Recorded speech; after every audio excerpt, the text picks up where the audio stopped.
Bienvenidos de nuevo. Nos acompaña otra vez el profesor Saeed Mohammad Marandi, profesor de la Universidad de Teherán y también ex asesor del equipo negociador nuclear de Irán.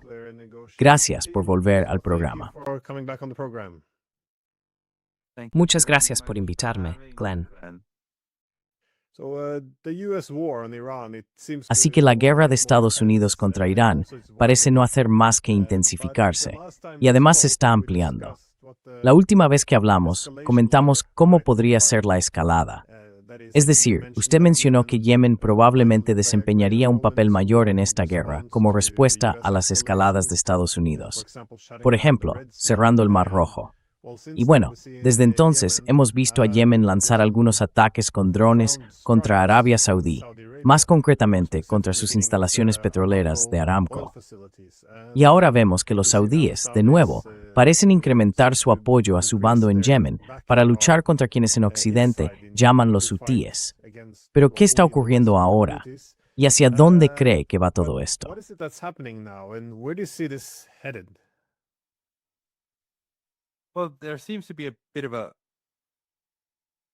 Bueno, parece que ha habido un giro un tanto extraño de los acontecimientos, porque Estados Unidos no ha atacado a Irán en las dos últimas noches, y todo está en calma en el frente de Hormuz. Por supuesto, los iraníes siguen cerrando Hormuz a los barcos vinculados a Arabia Saudí, los Emiratos, Kuwait, Bahrein y Qatar. Y por supuesto, todos ellos son aliados de Estados Unidos. Además, los iraníes atacaron un barco que incumplió las órdenes navales de Irán. Y fue el segundo barco que Irán atacó ayer, desde que Trump declaró que a partir de ahora, cada vez que se ataque a un barco, Estados Unidos destruirá un avión, un puente o una central eléctrica. Pero hasta ahora han sido atacados dos barcos, y Trump todavía no ha hecho nada. Algunas personas especulaban con que Trump atacaría el viernes, después del cierre de los mercados.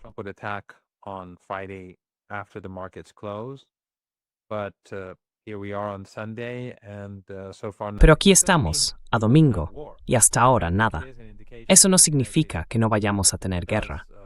Pero creo que al menos es un indicio de que Estados Unidos reconoce la gravedad de la situación y de que los iraníes no se van a dejar intimidar, ni van a ceder. Algo que de todos modos deberían haber sabido, porque durante los 40 días de guerra que tuvimos, Trump dijo entonces que iba a aniquilar Irán, que iba a arrasar Irán, que iba a devolverlo a la edad de piedra, que iba a borrar una civilización.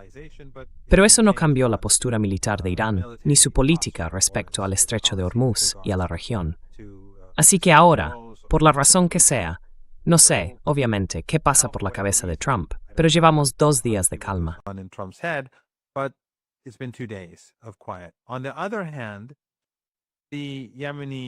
Por otro lado, las Fuerzas Armadas yemeníes, Ansarollah, o como las llaman en Occidente, los hutíes, que no es un término correcto, pero en cualquier caso, hicieron lo inteligente. Dado que el estrecho de Hormuz está cerrado, cuando el estrecho de Hormuz está cerrado, el Mar Rojo se vuelve obviamente mucho más importante, porque parte del petróleo que se exportaba a través del estrecho de Hormuz ahora está pasando por el Mar Rojo. Para los saudíes es más caro bombearlo hasta allí, pero aún así pueden exportar, según algunas estimaciones, entre 4 y 4,5 millones de barriles de petróleo al día, a veces algo menos de 4 millones de barriles, a veces quizá algo más de 4,5 millones. Pero parece que se han exportado entre 4 y 4,5 millones de barriles al día. Así que eso ayuda, hasta cierto punto, a Estados Unidos y a Occidente a gestionar la situación.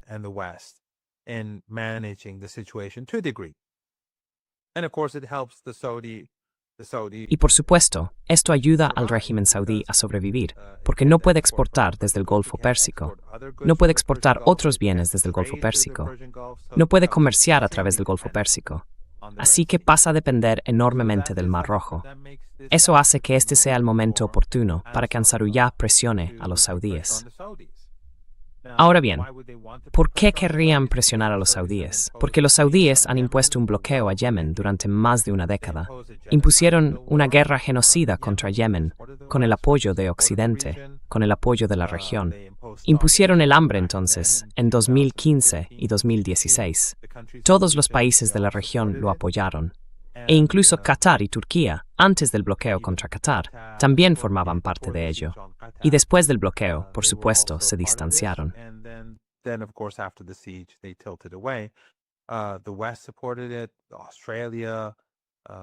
Occidente lo apoyó. Australia. Había miles de asesores británicos ayudando a mantener en vuelo y operativa a la Fuerza Aérea Saudí para bombardear ciudades. Bombardearon funerales, bombardearon escuelas y llevaron a cabo un genocidio. Murieron cientos de miles de personas, muchas de ellas de hambre. Y Estados Unidos bloqueó el Mar Rojo. Incluso buques de la Armada estadounidense impedían que entraran alimentos. Un alto funcionario estadounidense dijo una vez que estaba en un barco, un buque militar, y que detuvieron una embarcación que introducía medicamentos de contrabando en Yemen. Fueron y lo tiraron todo al mar. Eso es lo que esta coalición le estaba haciendo a Yemen entonces. Ese asedio continúa incluso hoy, en menor medida, pero sigue siendo muy brutal y bárbaro.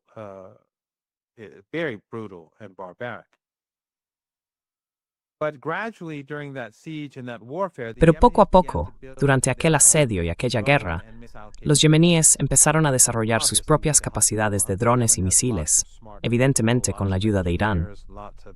Pero Yemen tiene mucha gente inteligente, muchos ingenieros, mucha gente formada, universidades, así que empezaron a desarrollar esta capacidad. Y finalmente, los yemeníes pudieron golpear con mucha fuerza las instalaciones petroleras saudíes. Eso llevó a los saudíes a aceptar un alto el fuego. Ahora bien, el asedio no se ha levantado. Y recientemente, los saudíes cometieron un error muy insensato. Irán rompió el asedio por vía aérea, enviando un avión de pasajeros a Yemen para recoger a una delegación que iba al funeral del Ayatollah Khamenei. Por supuesto, no se trataba solo de recoger a gente para el funeral.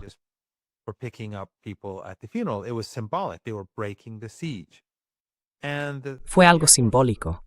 Estaban rompiendo el cerco, y la Fuerza Aérea Saudí intentó acercarse al aeropuerto. Al parecer, las defensas antiaéreas lo impidieron. Los iraníes llevaron a la delegación a Irán. Cuando regresaban, los saudíes bombardearon el aeropuerto. Obviamente, querían impedir que se rompiera el cerco, porque si los aviones siguen llegando, ese es evidentemente el primer paso para romperlo. Pero creo que fue un error grave, especialmente en un momento en que el estrecho de Hormuz estaba cerrado.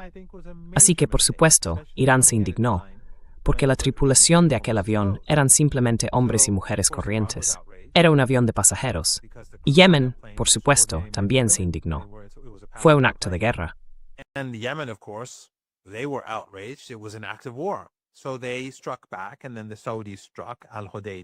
Así que respondieron, y luego los saudíes atacaron al Hodeida. Y vimos lo que hizo Yemen anteanoche. Eso causó enormes daños a la infraestructura petrolera saudí. Y envía un mensaje, tanto a los saudíes como a Estados Unidos, sobre el futuro del mercado del petróleo, si esta guerra continúa. Así que se ve que el eje de la resistencia está actuando de forma colectiva. Pero Yemen también está actuando conjuntamente, porque esta es la mejor oportunidad para Yemen de romper el bloqueo, porque los estadounidenses necesitan ese petróleo. Y lo interesante es que, aunque no estoy seguro de los detalles, por lo que sé, los yemeníes no se centraron en bloquear las exportaciones de petróleo.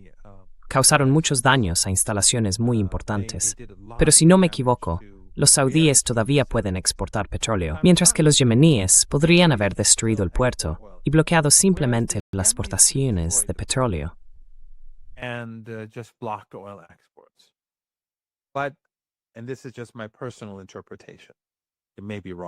Y esta es solo mi interpretación personal.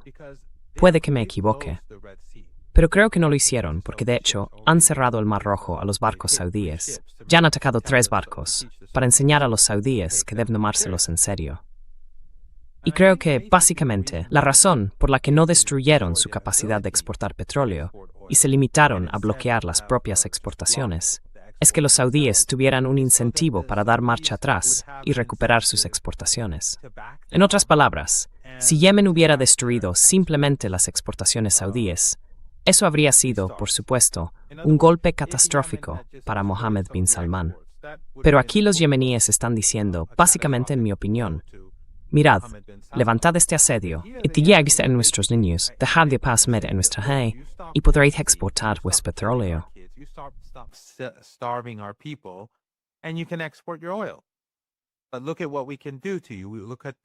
Pero mirad lo que podemos haceros. Mirad lo que hemos hecho a vuestras otras instalaciones, cómo las hemos devastado.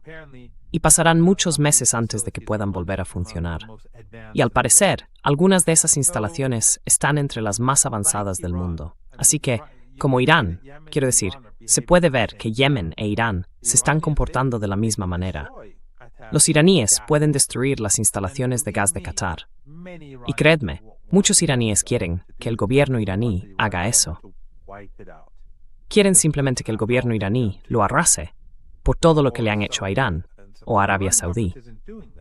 Pero el gobierno iraní no está haciendo eso. Quiere preservar la infraestructura de esta región. Quiere que la región vuelva a la normalidad, pero sin la hegemonía de Estados Unidos, sin la dominación de Estados Unidos y sin las constantes amenazas de Estados Unidos.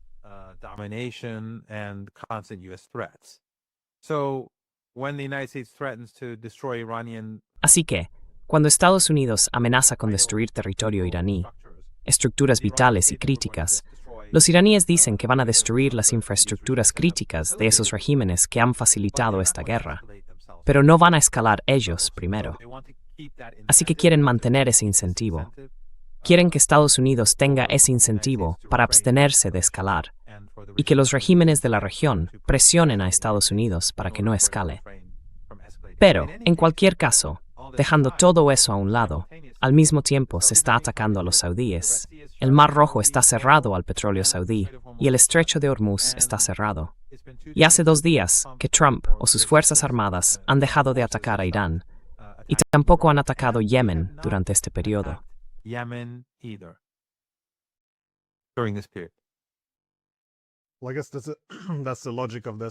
Bueno, supongo que esa es también la lógica de la escalada. No lanzarse a una guerra total, porque eso implicaría, en esencia, meter de lleno también a los saudíes si se ataca todo. Se trata de tener la capacidad de escalar aún más. Esto es lo que normalmente impone contención al adversario. Demostrar que puedes destruir los objetivos, pero dejando fuera por ahora los más críticos, para darle al adversario la oportunidad de cambiar de postura. Pero, si nos ponemos en el lugar de los saudíes, ¿cómo se ve la situación para ellos?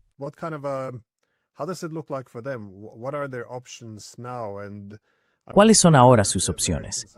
Y supongo que los estadounidenses les están presionando para que ayuden en esta guerra, porque parece que Estados Unidos está luchando solo.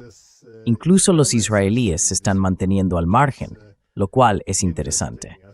Veo que Irán no está atacando a los israelíes, pero los israelíes tampoco están atacando a Irán. Entonces, ¿cómo ve la situación? Me refiero a cómo ve el mundo desde los ojos de los saudíes y también de los israelíes, porque ellos ahora también tienen opciones limitadas.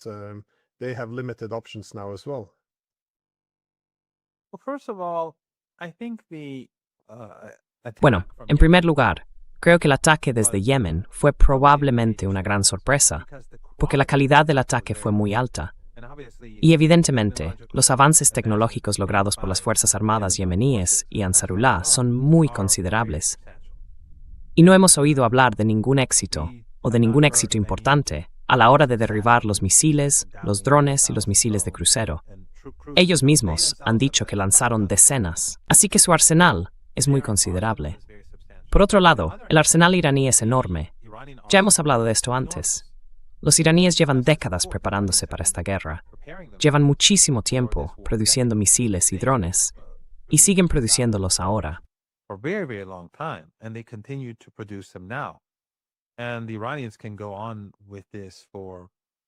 Y los iraníes pueden seguir con esto durante muchísimo tiempo. A lo largo del próximo año, los estadounidenses se quedarán sin material militar, sin misiles y sin sistemas de defensa aérea mucho antes que los iraníes. Pero ahora, si miras Yemen junto a Irán y sus capacidades, creo que, si yo fuera saudí, estaría aterrorizado. Porque por un lado tienes a Yemen, que puede soportar, su umbral de dolor es muy alto. Puede soportar enormes cantidades de sufrimiento. Sobrevivió a la guerra genocida. Fue tratado como Gaza durante años. Pero la diferencia es que en el caso de Gaza, el pueblo palestino recibió enormes muestras de solidaridad. the Palestinian people had huge amounts of sympathy. In the case of Yemen, there wasn't that much sympathy. En el caso de Yemen, no hubo tanta solidaridad. En gran medida, se les ignoró. Pero aún así, perseveraron, ganaron. Y para enorme mérito suyo, quiero decir, es extraordinaria la moralidad de esta gente. Cuando empezó el genocidio en Gaza, cerraron el Mar Rojo para presionar al régimen israelí a poner fin al genocidio, pese a todas las penurias que habían sufrido. Y pese a que, salvo Irán y el eje de la resistencia, había muy poca solidaridad hacia ellos en toda la región, incluso en las calles.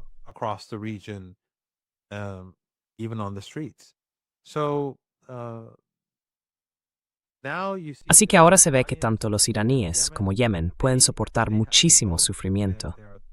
La economía iraní no depende ni de lejos tanto del petróleo o el gas como la saudí. Depende de ellos, claro. Quiero decir, en Irán son enormes, pero Irán tiene agricultura, tiene sus propias industrias. No depende de las exportaciones de petróleo o gas como Arabia Saudí. La economía saudí es una economía petrolera. Y si eso se paraliza durante unos meses, los saudíes tienen problemas muy serios. No tienen nada más que petróleo. The Saudis are in serious trouble. They have nothing but oil. They have hundreds of millions of. Tienen acciones y activos en Estados Unidos por valor de cientos de millones de dólares. Pero no estoy seguro de que los estadounidenses les permitan retirar una cantidad importante de dinero a ellos, a los emiratíes y a otros, vender sus bonos o sus acciones para compensarlo, porque eso supondría cientos de miles de millones de dólares si realmente lo hicieran. Así que los saudíes están en una situación muy difícil. Y como he dicho, los iraníes y Yemen pueden soportar mucho más sufrimiento que ellos. Pero dicho eso, el hecho de que los saudíes bombardearan el aeropuerto e iniciaran esto con Yemen, creo que fue una decisión muy irracional. He oído de un par de personas que normalmente están bien informadas que los estadounidenses presionaron a los saudíes para que hicieran esto. That the Americans pushed the Saudis to do this. But even if the Americans, if it doesn't matter. Pero incluso si fueron los estadounidenses, da igual que fueran los estadounidenses o los saudíes. Fue un acto insensato, porque ha hecho que el régimen saudí sea mucho más vulnerable. Si yo fuera saudí y los iraníes hubieran enviado un avión, no habría atacado el aeropuerto.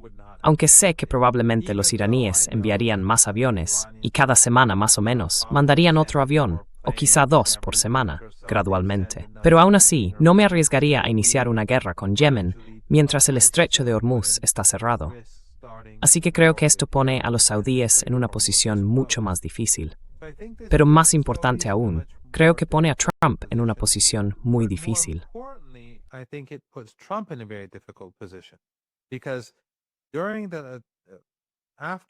Porque después de la guerra de 40 días y de los aproximadamente 2 meses de guerra de asedio, en los que Estados Unidos obviamente perdió, Trump firmó el memorando de entendimiento. Y su justificación fue que solo nos quedaban 4 semanas de recursos energéticos o de petróleo en nuestras reservas. No sé hasta qué punto eso es exacto, pero en cualquier caso, hay un problema grave. El estrecho de Hormuz estuvo abierto durante un par de semanas, normalizado durante un par de semanas, pero ahora lleva otra vez más de 2 semanas cerrado. Y, al cerrar el Mar Rojo y amenazar las instalaciones saudíes, ha aumentado el ritmo al que se agravan las carencias. Y eso, creo yo, coloca a Trump en una situación mucho más peligrosa.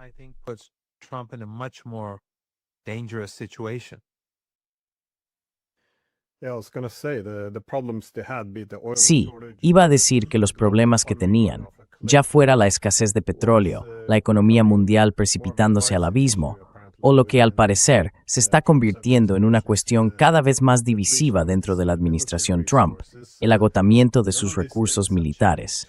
Nada de eso ha cambiado. Por eso, resulta muy extraño que Estados Unidos decidiera dar otra vuelta de tuerca a la escalada con una guerra contra Irán, especialmente después del memorando de entendimiento. Sin embargo, mencionaste que muchos se sorprendieron por los misiles avanzados de Yemen y por su capacidad para atacar Arabia Saudí. De nuevo, esto es clave para entender por qué la acción saudí fue un error de cálculo.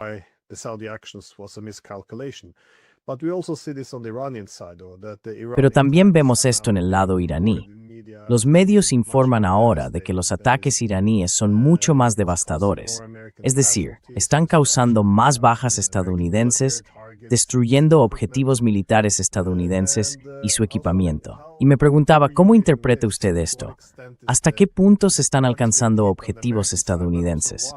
Pero también, ¿por qué? ¿Se debe a que han mejorado los misiles? Porque parece que ahora son más rápidos, más precisos, tienen más capacidad de maniobra evasiva, así que eluden cualquier defensa antimisiles. ¿Se debe al apoyo del exterior, de los chinos o los rusos? ¿O es que los iraníes simplemente están ahora menos preocupados por causar muchas bajas estadounidenses?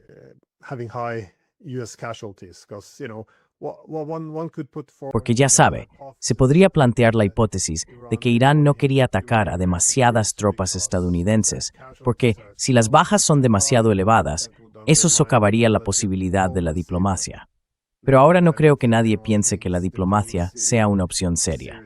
Así que, de nuevo, solo estoy planteando algunas ideas, pero quería escucharle a usted. ¿Cómo explica lo que está ocurriendo ahora?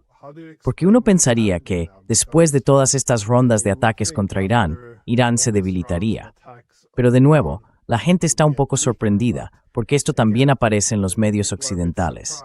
Y de nuevo, cuando se repasan todas las rondas de ataques y el control del relato, al final sigue saliendo la idea de que los misiles iraníes son cada vez más rápidos, más precisos y causan más destrucción.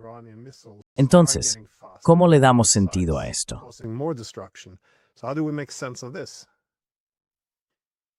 Well, there are a couple of things. One is that Bueno, hay un par de cosas. Una es que, ante todo, algo que yo personalmente he aprendido durante estos, ¿cuántos son ya? 5 meses aproximadamente de guerra, es que los iraníes en realidad guardan los secretos mucho mejor de lo que pensaba. Los iraníes hablan mucho. Y si hablas con políticos iraníes, cada uno tiene su propia, cada uno es una autoridad. Siempre lo decimos en Irán. Todo el mundo es, tenemos 90 millones de líderes, 90 millones de presidentes y 90 millones de... Todo el mundo es una autoridad. Y a menudo, durante estos últimos, digamos, meses, cuando he hablado con personas que creía muy bien informadas, gente que asesora a altos cargos, me decían algo sobre, por ejemplo, cuáles son los planes de Irán o cuáles son sus capacidades, y luego resultaba ser incorrecto. it would turn out to be wrong. And I think that the military has actually Y creo que los militares han guardado secretos mejor de lo que pensaba. Porque estas personas, que normalmente hablan, yo habría supuesto que estaban informadas y que por su posición deberían estarlo. O al menos eso creía yo. Pero en realidad no están tan bien informadas. Y eso creo demuestra que las Fuerzas Armadas iraníes han conseguido mantener bastante bien los secretos militares fuera del ámbito público. E imagino que eso probablemente ha sido muy eficaz para mantener la información alejada de los estadounidenses. Porque al fin y al cabo, si yo sé algo, se lo diré a alguien por teléfono, y esa persona se lo dirá a otra, o alguien escuchará la conversación. Quiero decir, la tecnología que tienen les da esa capacidad. Gives them that capability. But from what I've experienced over the past few months, I think that Pero, por lo que he vivido en los últimos meses, creo que ocurrieron cosas que no esperaba que ocurrieran. Había capacidades que no sabía que tenían. Y creo que, basándome en la información incorrecta que manejan algunas personas con estatus, probablemente la información de los estadounidenses sobre las capacidades de Irán tenía graves defectos. Y lo mismo ocurre con Israel. Así que una de las cosas que creo que les sorprendió no fue solo lo que usted señaló, la eficacia de sus misiles y drones, sino también su enorme cantidad. Los iraníes pueden continuar con estos ataques durante muchísimo tiempo. Y los están produciendo. De hecho, tenían fábricas secretas bajo tierra, junto a fábricas que estaban a la vista.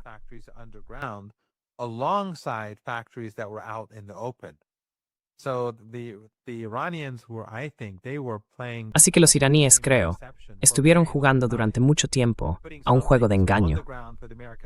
Dejaban algunas cosas a la vista para que las vieran los estadounidenses o el régimen israelí, Y luego, bajo tierra, hacían otras cosas. O al menos, hacían cosas en paralelo. Así que el número de misiles y drones que producían era muy superior al que habían calculado los estadounidenses. Muchísimo mayor.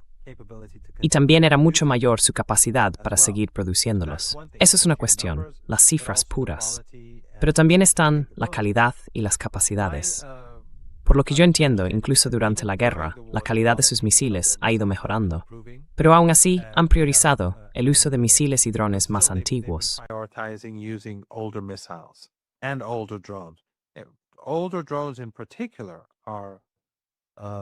En particular, están utilizando drones más antiguos porque tienen una cantidad inagotable de ellos. Y como nadie es capaz de derribarlos, como ni Estados Unidos ni los demás los están derribando, seguirán utilizándolos hasta que se les acaben.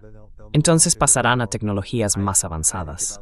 Y una cosa que creo que los iraníes han aprendido, y ya lo hemos comentado antes, es que durante la guerra de 12 días vieron las deficiencias de sus capacidades de defensa y se adaptaron.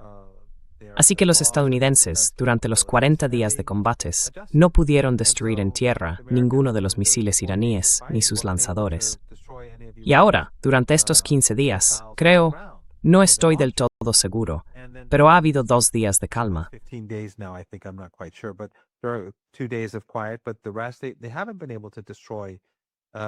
Pero por lo demás, no han podido destruir la capacidad de Irán para lanzar misiles. Creo que los iraníes también han trasladado o transmitido esos conocimientos a Yemen. Así que obviamente las Fuerzas Armadas yemeníes también han desarrollado más bases subterráneas y ahora tienen más capacidad para lanzar sus misiles y drones sin ser detectadas. Y la diferencia entre los iraníes y Yemen, por un lado, y los estadounidenses, los israelíes y los demás, por otro, es que esos recursos están todos bajo tierra, mientras que los de ellos están en la superficie. Así que los iraníes han podido atacar objetivos y destruirlos, y por supuesto, durante las últimas 2 semanas, con mucha mayor precisión que antes.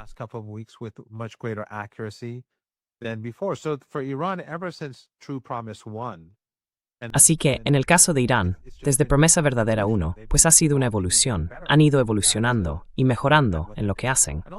Además, los iraníes tienen mucha inteligencia sobre el terreno, tienen a mucha gente, y por lo que tengo entendido, cuentan con muchos simpatizantes en toda la región.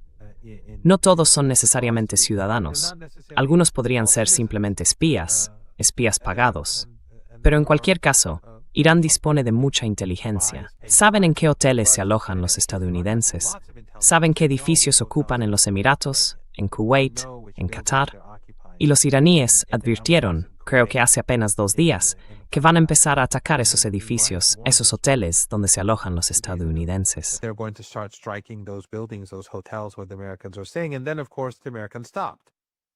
Y luego, por supuesto, los estadounidenses se detuvieron.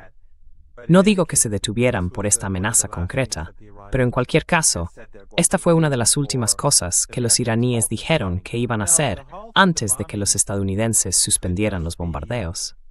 Ahora bien, la suspensión de los bombardeos podría ser solo algo a corto plazo. Es posible que los estadounidenses lleguen a llevar a cabo esos ataques masivos contra Irán, de los que se ha hablado. Pero el problema es que cuanto más se retrase, mayor será la crisis energética mundial, y por tanto, las cosas irán empeorando progresivamente para los estadounidenses. Por supuesto, el asedio también tendrá efectos sobre los iraníes.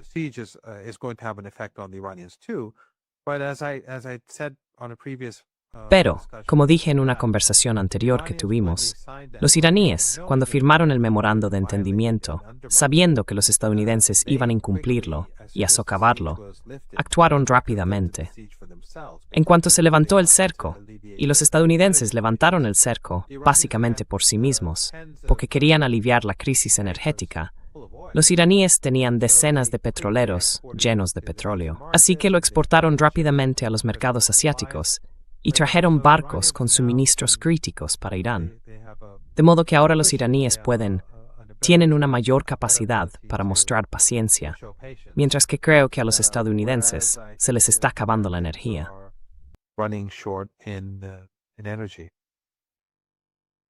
Yeah, I keep thinking No dejo de pensar que lo desafortunado para Irán es que se enfrenta a Estados Unidos e Israel. Y de nuevo, sus servicios de inteligencia son bastante impresionantes. Así que pensaría que obtendrían mucha información sobre Irán. Por tanto, si Irán está infiltrado, si yo fuera iraní, haría lo que usted sugiere. Difundiría mucha de esta información para inundar el espacio informativo, simplemente porque es difícil guardar grandes secretos. Sin embargo, en este caso, creo que tiene razón sobre esta desescalada de Trump. Bueno, usted dice que no han atacado nada en Irán durante los últimos días. Y de nuevo, los informes de los medios hay que tomarlos con cautela, por supuesto. Pero se da a entender que Trump quiere apostar por una escalada masiva. Sin embargo, sus asesores le están advirtiendo de que la situación y las consecuencias serían muy imprevisibles. Y la presunción de éxito. Quiero decir, primero hay que definir qué es ese éxito.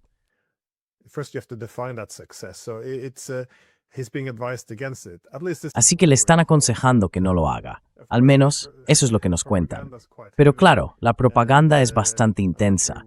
Y no tengo claro si los medios están informando de lo que está ocurriendo o de lo que quieren que la gente crea que está ocurriendo. Pero en cualquier caso, es interesante ver cómo responde Irán. Porque de nuevo, si yo fuera iraní, vería aquí un dilema. Por un lado, si los estadounidenses quieren desescalar esto, es algo bueno. Ganas algo de tiempo. Además, cualquier día sin bombas es un buen día, supongo. Por otro lado, la otra cara de la moneda sería que les daría a los estadounidenses tiempo para reagruparse, como quieren.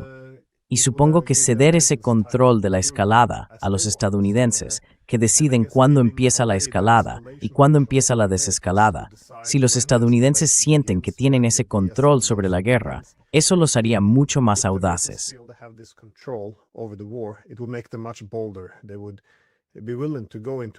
Estarían dispuestos a meterse en un gran conflicto, sabiendo que pueden dar marcha atrás si quieren y cuando quieran.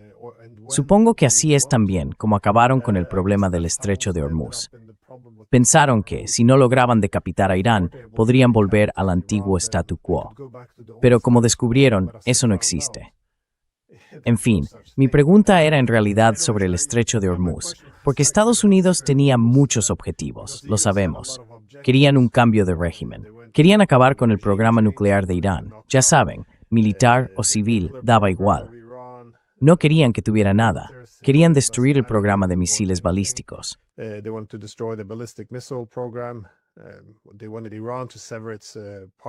Querían que Irán rompiera su alianza con los aliados regionales. Pero ahora parece que el objetivo principal es reabrir el estrecho de Hormuz, sin que esté bajo control iraní. De nuevo, el viejo statu quo. Eso es lo que quieren. ¿Cómo cree que esto va a dar forma al conflicto de aquí en adelante? Porque por parte iraní, veo algunas informaciones de que Irán y Omán están manteniendo conversaciones. No tengo claro exactamente sobre qué. Y por parte estadounidense, están pensando que esto tiene que quedar bajo control de Estados Unidos, de una forma u otra. Veo a Trump hablando de que ellos son los guardianes del estrecho de Hormuz.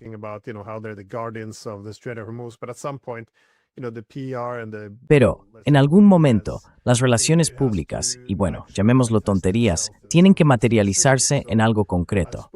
Ayer hablé con Joe Kent, antiguo jefe de contraterrorismo de Trump, y planteaba que Estados Unidos podría optar ahora por una invasión terrestre, aunque él mismo señalaba que sería un desastre enorme. Pueden capturar islas, por ejemplo, pero no pueden mantenerlas. No pueden garantizar el abastecimiento ni el apoyo. Me preguntaba, es una pregunta muy larga, pero en el fondo, ¿cómo cree que el estrecho de Hormuz va a configurar esencialmente el conflicto de aquí en adelante, teniendo en cuenta que los iraníes están manteniendo conversaciones con Omán y que los estadounidenses parecen estar bastante desesperados?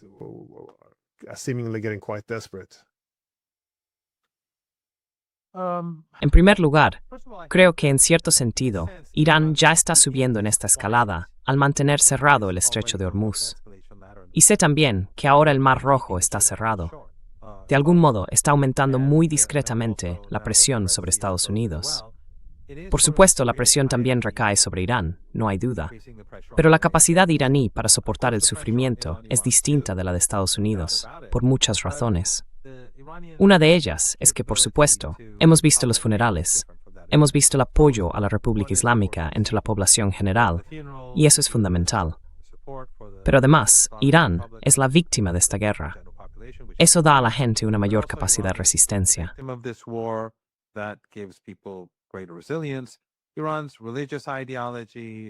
La ideología religiosa de Irán, el Islam chií, lo hace especialmente resistente frente a la opresión, los agresores y los imperios. Todo eso hace que Irán tenga más paciencia. Será difícil, pero tendrá más paciencia. Para Estados Unidos es una guerra elegida. Todo el mundo sabe que se está haciendo por Israel. No se está haciendo por el pueblo estadounidense.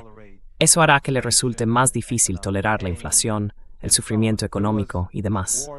Si fuera una guerra que los estadounidenses tuvieran que librar, entonces, por supuesto, su umbral de tolerancia al dolor y demás sería diferente, obviamente. Pero no es el caso.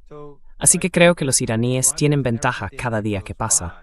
Como he dicho, especialmente con Yemen añadido a la ecuación.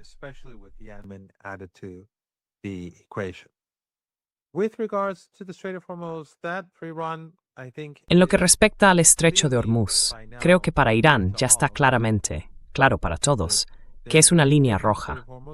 Han tomado el estrecho de Hormuz y no van a cederlo.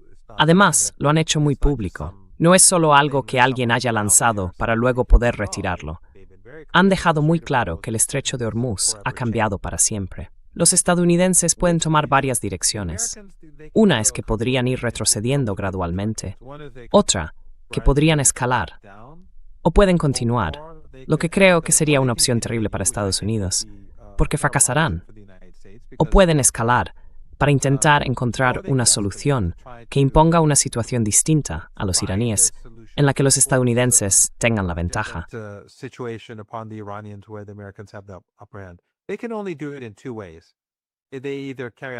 Solo pueden hacerlo de dos maneras, o llevan a cabo una invasión terrestre, o lanzan ataques masivos, o ambas cosas.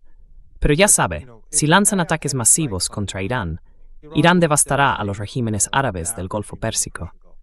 Se derrumbarán, especialmente ahora, de aquí a septiembre. Sin duda provocaría su colapso inmediato.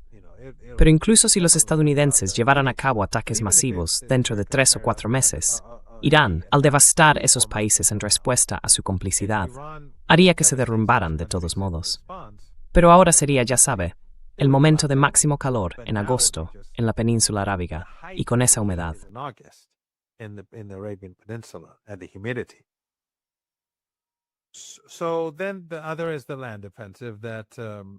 Luego está la otra opción, la ofensiva terrestre, de la que Joe Kent, con quien creo que hablaste, dijo eso. No vi el programa, pero intentaré verlo. Ahora bien, ¿cuál sería el objetivo? El objetivo sería tomar islas iraníes, digamos, desde donde Irán exporta petróleo, porque una de las islas de las que siguen hablando es Chark. Pero cuando hay un asedio en el estrecho de Hormuz o en los puertos iraníes, Chark no exporta petróleo. Entonces, ¿qué sentido tiene ocupar la isla? Lo único que ocurriría es que si toman esta isla, un par de islas más, y parte del territorio continental, digamos, para abrir el estrecho de Hormuz, no abrirán el estrecho de Hormuz, porque los iraníes mantienen cerrado el estrecho de Hormuz desde lejos.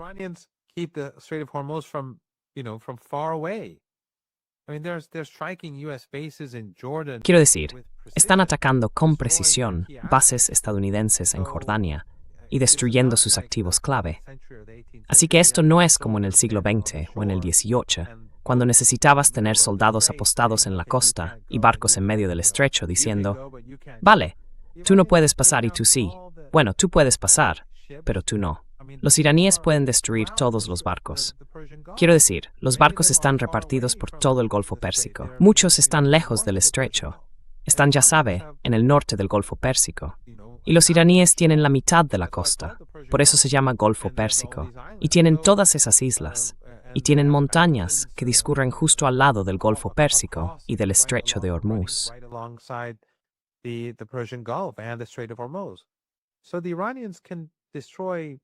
Así que los iraníes pueden destruir las instalaciones petroleras, las instalaciones de gas y las centrales eléctricas. Pueden destruir las plantas desalinizadoras. E Irán no necesita plantas desalinizadoras. Solo el 1% de la población iraní utiliza plantas desalinizadoras. En estos países las usa prácticamente todo el mundo y pueden hacerlo desde cualquier punto de Irán. Pueden destruir todo eso desde cualquier lugar de Irán. Pueden destruir los barcos. Así que tomar físicamente el estrecho de Hormuz no va a servir de nada. Tomar una isla desde la que Irán exporta petróleo no va a servir de nada. Lo que hace es situar a todas esas tropas cerca de Irán, dentro de Irán. Y las tropas terrestres iraníes llevan décadas preparándose para esta guerra. Tienen sus propios drones.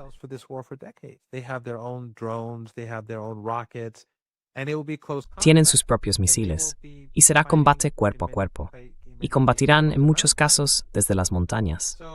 Así que los estadounidenses tendrán un enorme problema logístico, especialmente durante los próximos, digamos, 3 o 4 meses, cuando hace mucho calor. Y dentro de 3 o 4 meses seguirá haciendo calor. Y la mitad del problema consiste simplemente en hacer llegar suficiente agua a sus soldados. Así que fracasarán. Quiero decir, serán derrotados. Por tanto si Estados Unidos escala mediante intensos bombardeos aéreos, como mediante una operación terrestre, eso llevará a Irán a destruir las infraestructuras críticas de los países al otro lado del Golfo Pérsico, porque fueron cómplices. Esta es la disuasión de Irán, y al final tendrán que tomar represalias.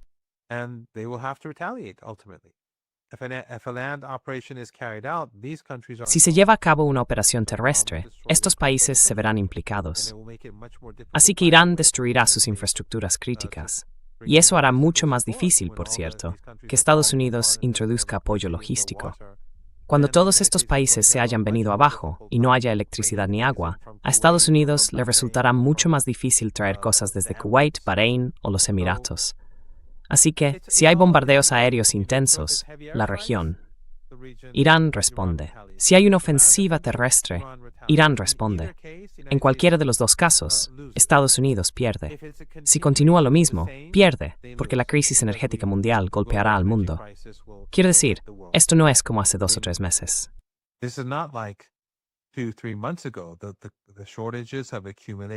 La escasez se ha ido acumulando y estamos llegando a un punto de inflexión. Y con el estrecho de Bab el-Mandeb como está, va a empeorar. Así que la solución inteligente es que Estados Unidos se retire. Quiero decir, si yo fuera Estados Unidos, me retiraría. Pero incluso eso es un problema, porque si se retiran, los iraníes no van a limitarse a abrir el estrecho de Hormuz. Puede que lo abran parcialmente para ayudar, por ejemplo, a los países del sur global y con los fertilizantes, y para ayudarles en la medida de lo posible. Pero no van a ayudar a Occidente. No van a ayudar a ningún país vinculado a Occidente. Y por tanto, Estados Unidos va a tener que volver a hacer concesiones.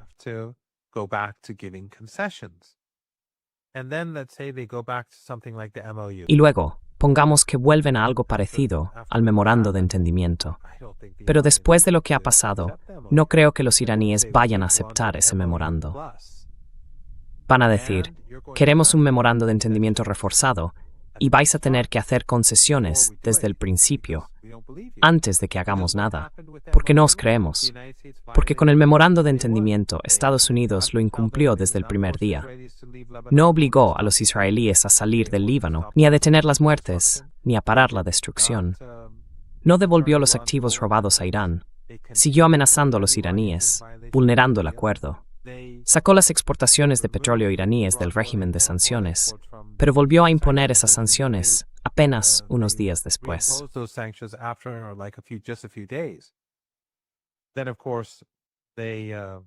Luego, claro, crearon su propio corredor en el estrecho de Hormuz, violando el artículo 5. Quiero decir, Estados Unidos ha incumplido todo lo establecido en el memorando de entendimiento. Quiero decir, si ves los medios estadounidenses, eso demuestra lo desacreditados que están.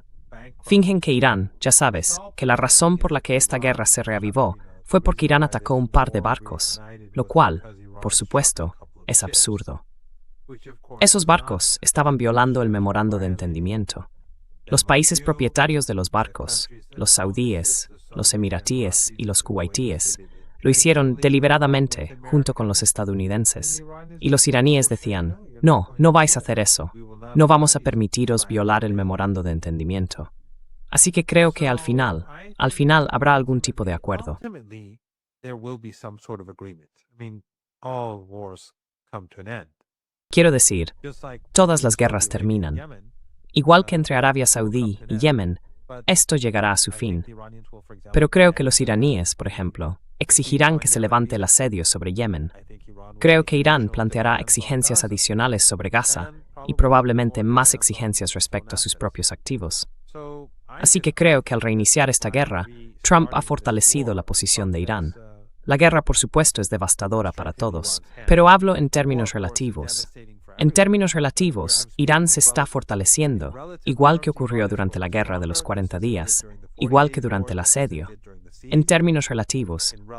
Y eso está continuando mientras hablamos. That is continuing as we speak.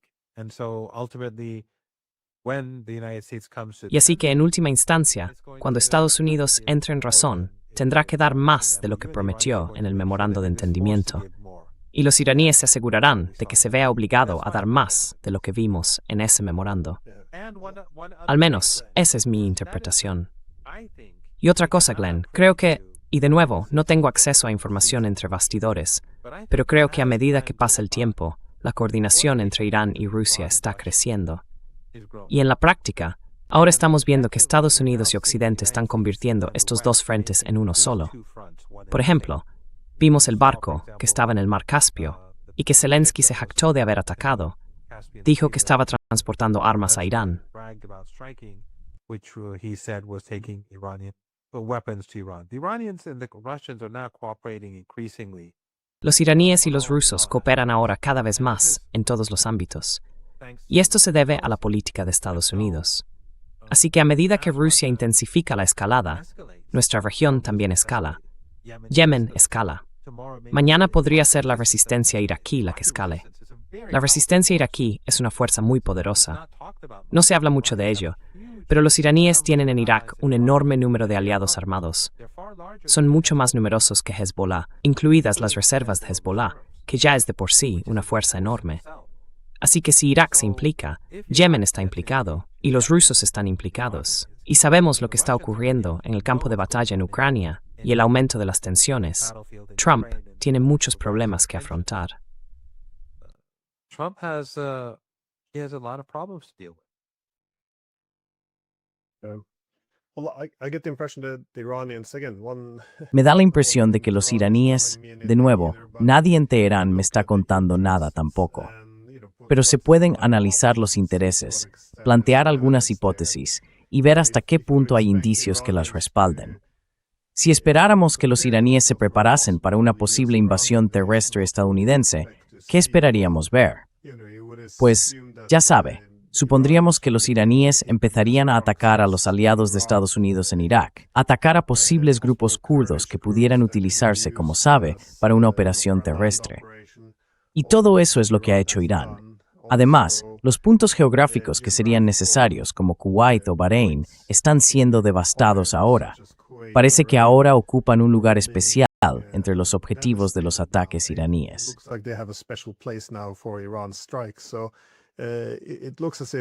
Así que parece que los iraníes están debilitando estos objetivos, que podrían utilizarse en una operación terrestre ofensiva. Solo quiero decir que, dado que usted ha vinculado a los rusos con los iraníes, me parece que la guerra contra Irán y la guerra contra Rusia, incluida la guerra económica contra China, tienen todas un propósito común. Quiero decir, esto va del orden mundial en sentido amplio. Restaurar la primacía global de Estados Unidos. Volver a la década de los 90. Ese fue el orden mundial que se estableció entonces. Y ese es el orden mundial que ahora se está desmantelando. Pero una vez más, en cada ámbito, frente a estos tres adversarios, se ve que eso solo intensifica el giro hacia la multipolaridad. Es decir, los iraníes ahora sí han tomado el estrecho de Hormuz.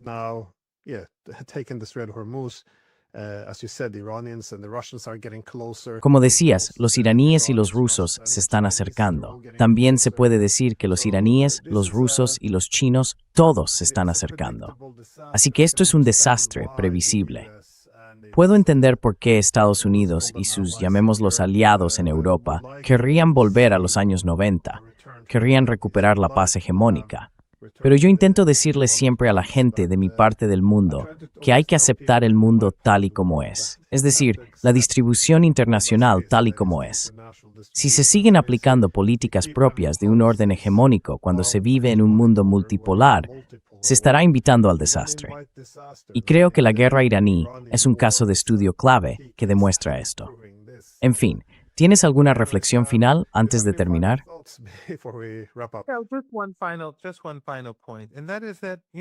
Solo un último apunte. Y es que ya sabes, lo que has dicho me ha hecho pensar un poco más. Y creo que esto complementaría lo que acabas de decir. Los iraníes estaban en Siria por la CIA y el Mossad porque querían apoderarse de Siria. Y por supuesto, los cataríes, los saudíes y Erdogan querían convertirlo en una guerra sectaria porque estaban en el bando estadounidense. Y eso funcionó. Mucha gente creyó el disparate de que esto iba de sectarismo, cuando no tenía nada que ver con el sectarismo. ISIS y Al-Qaeda eran herramientas de Occidente, e Irán estaba luchando contra eso.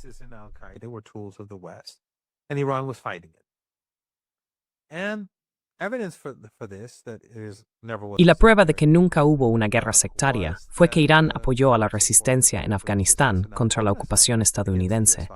Y esa resistencia eran los talibanes. Y mientras muchos de esos wahabíes fanáticos y takfiríes salafistas han estado atacando a Irán, y aún lo atacan por Siria, diciendo que mataron a suníes, lo cual, por supuesto, era absurdo, los chiíes de Afganistán, no todos, pero algunos, y los tayikos, los hablantes de persa, y los uzbekos, y algunos pastunes que enjaban con los talibanes, atacaban a Irán. Estáis apoyando a los talibanes contra nosotros.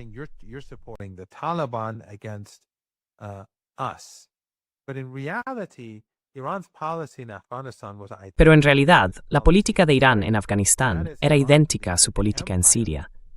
Es decir, Irán creía que el imperio es la fuerza que hay que expulsar, y que si se expulsa al imperio, automáticamente nuestra región se convertirá en un lugar mejor. Así que Irán, en el caso de Afganistán, apoyó a los talibanes, no contra los chiíes, ni contra los tayikos, ni contra los uzbekos, ni contra los pastunes laicos, ni contra quien fuera, sino contra el imperio. En Siria, apoyaron al gobierno, no contra los suníes, ni contra nadie.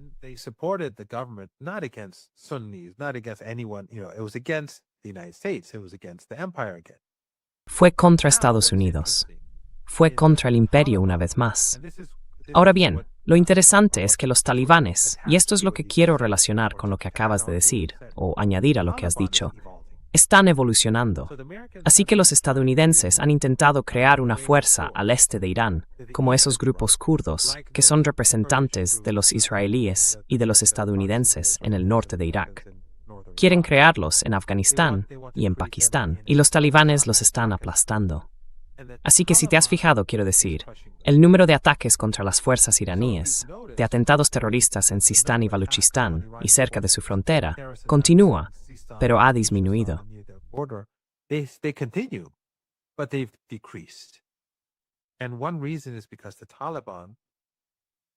Y una razón es que los talibanes están atacando a estos grupos takfiríes, a estos grupos parecidos a ISIS y Al-Qaeda, que los estadounidenses, los israelíes, las agencias occidentales y sus afiliados están financiando en Afganistán y en Pakistán.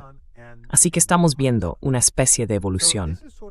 No sé qué deparará el futuro, pero se observa esta evolución entre Irán y Rusia, entre Irán y China, entre Rusia y China, y así sucesivamente. Y esto puede ampliarse, ya sabe, a la Organización de Cooperación de Shanghái y demás. Esta evolución también está teniendo lugar en la región. Así que vemos a los talibanes. Cuando la generación anterior de los talibanes mataba a cualquiera que estuviera afiliado a los iraníes o fuera amigo de los iraníes.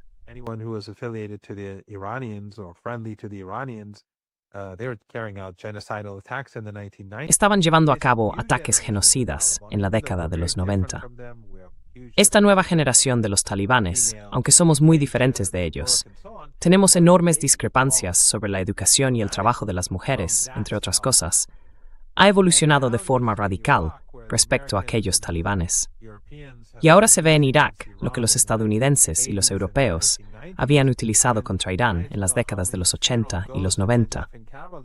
Cuando los seguidores del Ayatollah Khamenei van a Nayaf y Kerbala, se ven millones de personas en las calles de Irak participando con esa emoción y con temperaturas de 50 grados, más altas incluso que en Irán en pleno verano. Así que se ve esta situación en evolución, tanto a nivel global como regional. Y en conjunto, no pinta bien para Estados Unidos. It doesn't look good for the United States. No, not at all. And, well, No, en absoluto. Bueno, sigo oyendo constantemente esa referencia a que, ya saben, en Occidente ahora deberíamos, ya saben, que ha llegado el momento de defender la civilización occidental. Pero a lo que realmente se refieren es a la era hegemónica, que ya ha terminado. Porque de nuevo, para mí este es el desafío clave para la gente de Occidente ahora. ¿Cómo gestionamos esta transición de un mundo unipolar a uno multipolar desde la posición más favorable posible? Y, ya saben, este problema tiene muchas dimensiones. Una de ellas es que en una potencia hegemónica en declive, cabe esperar que la brújula moral se desmorone. Y creo que, bueno, ahora en Asia Occidental se ve, ya saben, lo que estamos haciendo nosotros, es decir, Occidente. El apoyo a estos radicales decapitadores en Siria, respaldar el genocidio en Palestina, ya saben, respaldar a este corrupto pederasta y asesino de niños de la coalición Epstein. Quiero decir, esto es... ¿Qué estamos haciendo?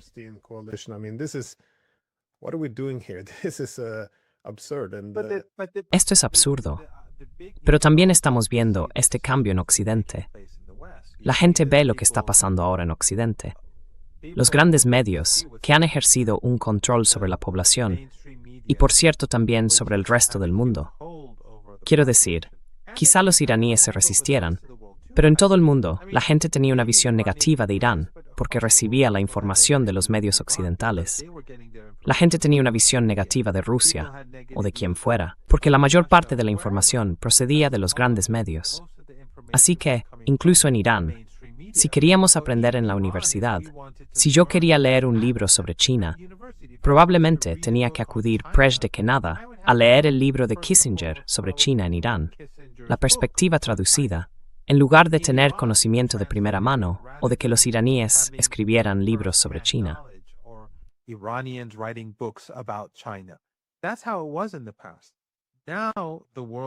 Así era en el pasado. Ahora el mundo recibe cada vez más información alternativa, pero también en Occidente la gente recibe información alternativa. Así que cuando hablas de la clase Epstein, la gente en Occidente no ve a esas élites como representantes de la civilización occidental. Las ven como élites corruptas que gobiernan sobre ellos en nombre de la civilización, igual que han gobernado sobre nosotros en nombre de la civilización, pero nunca han representado nada de lo que la gente corriente de Occidente consideraría su civilización.